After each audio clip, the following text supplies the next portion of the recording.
back to ESBR Boxing's YouTube channel. Delighted, as always, to be joined by Niall O'Connell. We have just seen Canelo Alvarez defeat Jaime Munguia in Las Vegas tonight with scores of 117, 110, 116, 111, and 115, 112. Niall, good to speak to you again. Been a long night. This is the third video we've done tonight. Thoughts on that? Canelo looked good, won the fight clearly. Obviously, dropped Munguia in the fourth round. So sum it up for us. I thought it was really good fight. I thought it was Mm. entertaining. It was a comprehensive winner in Canelo. But I thought Munguia looked really good, particularly early. We started really well, volume punching, working the jab constantly, putting it on Canelo. And I thought he looked excellent, probably arguably the best we've seen him look at, particularly early on. But Canelo just showed his class. He proved a lot of people wrong who said he's on the decline or he's lost a step. He just showed levels in there. He showed experience. He just he picked them off beautifully with counter puncher, particularly the left hook and the body shots as well, which crippled Munguia when they landed. The arms dropped, but yeah, comprehensive winner. But Munguia can definitely come again. Great effort and yeah, entertaining fight. Yeah, look, I do feel like it's an example of both fighters stop going up. Um, obviously Canelo, there were question marks of where he's at in his career, and this is his best performance for a while, to be honest, for a good couple of years, in my opinion. And Munguia, there were question marks over was he at this level, and I think he proved that he can compete at this level. He didn't win the fight tonight, but one of those scorecards was obviously 115, 112, super, super close. And look, I think he started the fight well and had moments later on in the fight as well.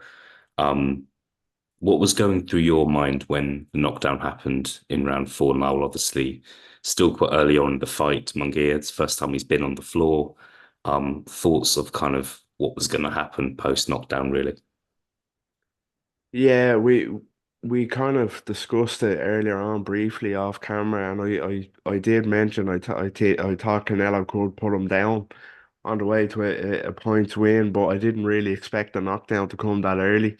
It was a beautiful shot, and when he did put him down, I did think, okay, maybe there could be a stoppage coming, and earlier than expected, but Munguia showed real grit to kind of shake that off and see it out till the end and kind of trying to pile on the pressure. But yeah, beautiful knockdown, and I did kind of foresee a stoppage after that, but I'm glad Munguia seeing it out till the end. To be honest, yeah. Yeah, no, look, he fair play to him. Got a set of cojones on him, hasn't he? And I think another thing that impressed me about Munguia tonight is he didn't freeze.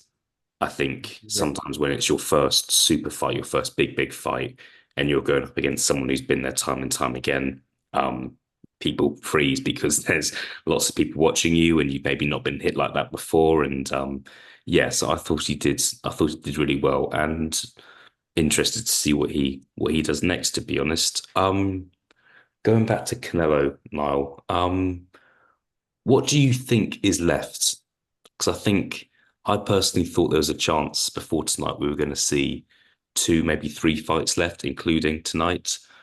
But now I'm kind of thinking we could see another eight, nine, 10 fights possibly. He's 33 years old. He's not too old in age, but he's had so many fights. He's been around for so long.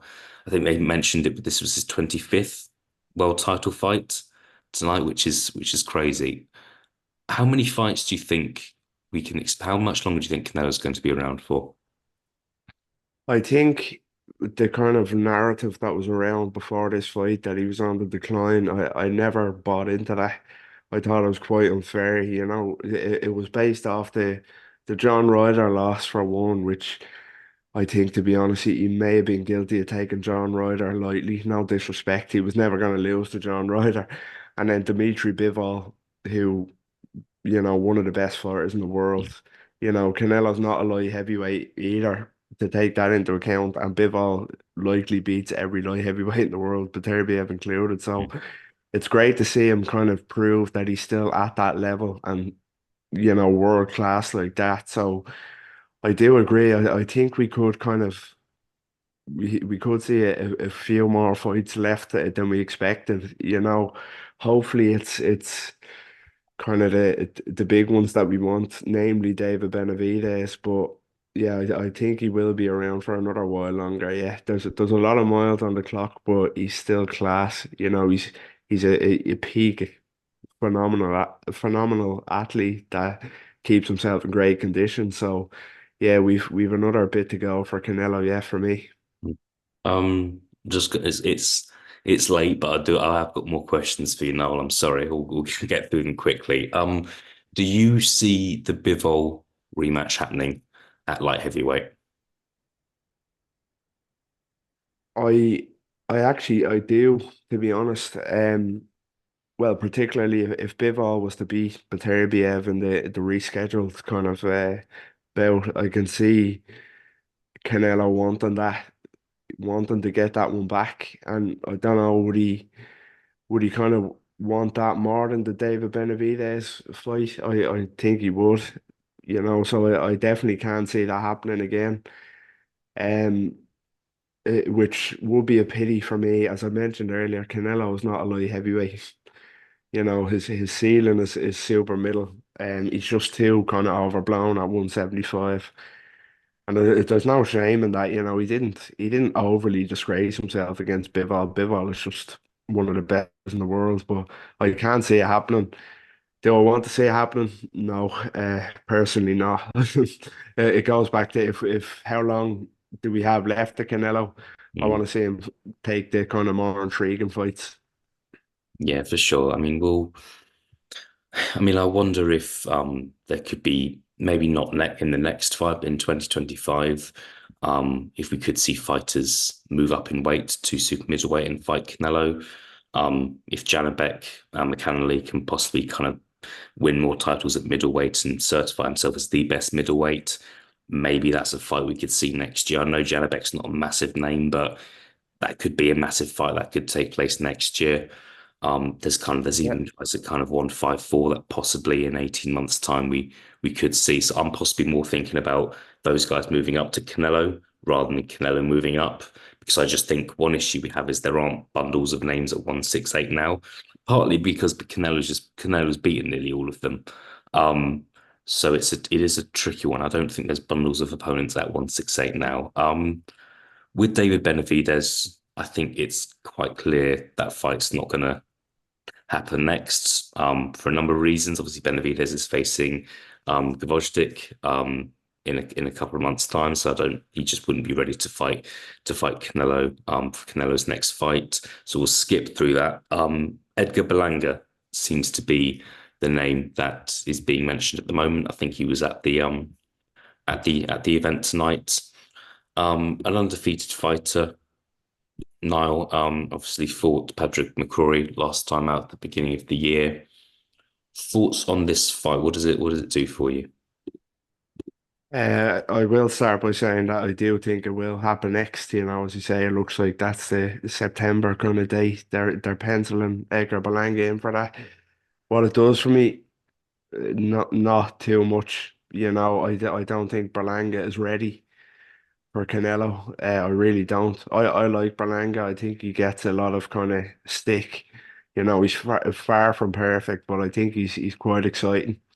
And he has kind of attributes that would pose Canelo maybe some problems early on. Similarly to Munguia, it's a similar type of fight, although I do rate Munguia more highly than Berlanga.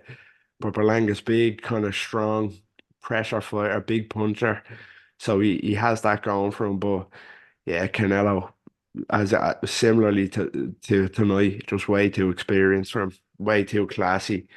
Berlanga is nowhere near ready for Canelo Alvarez, but I do think we are going to see that in September. I do think. Yeah, I find it hard to disagree with you in the sense that we'll see it next. And I personally think, looking how Canelo was tonight, I actually think he will. I think he'll stop Berlanga in Yeah, September. So there's an early prediction for you. Niall, thank you for your time as always. It's late, so we're both gonna stop doing this video and go to bed. But thank you very much for your time, and we will see what is next in the amazing career of Canelo Alvarez. It's nice to see him looking back to almost his best tonight. Niall, thank you for your time, and I'll speak to you again soon. Thanks a lot. Take care.